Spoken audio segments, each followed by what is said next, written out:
अध्याय 3 कर्मयोग। अर्जुन ने कहा, हे जनार्दन, हे केशव, यदि आप बुद्धि को सकाम कर्म से श्रेष्ठ समझते हैं तो फिर आप मुझे इस घोर युद्ध में क्यों लगाना चाहते हैं। श्लोक 2। आपके व्यमिश्रित उपदेशों से मेरी बुद्धि मोहित हो गई है, अतः कृपा करके निश्चय पूर्वक मुझे बताएं कि इनमें से मेरे लिए सर्वाधिक श्रेयस्कर क्या होगा। श्लोक 3। श्री भगवान ने कहा, हे निष्पाप अर्जुन, मैं पहले ही बता चुका हूँ कि आत्म साक्षात्कार का प्रयत्न करने वाले दो प्रकार के पुरुष होते हैं।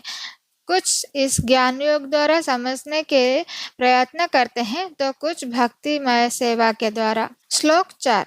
ना तो कर्म से विमुख होकर कोई कर्मफल से छुटकारा पा सकता है और ना केवल संन्यास से सिद्धि प्राप्त की जा सकती है। श्लोक 5।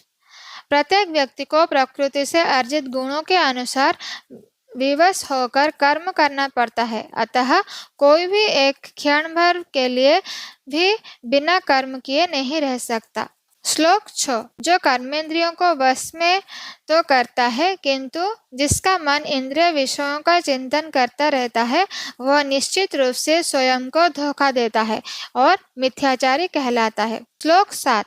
दूसरी ओर यदि कोई निष्ठावान व्यक्ति अपने मन के द्वारा कर्मेंद्रियों को वश में करने का प्रयत्न करता है और बिना किसी आसक्ति के कर्मयोग प्रारंभ करता है तो वह अति उत्कृष्ट है। श्लोक 8।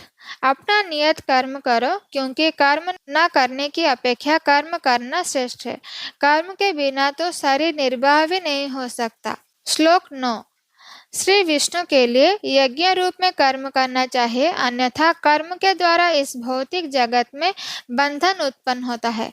अतः हे कुंती पुत्र, उनकी प्रसन्नता के लिए अपने नियत कर्म करो, इस तरह तुम भव बंधन से सदा मुक्त रहोगे। श्लोक 10।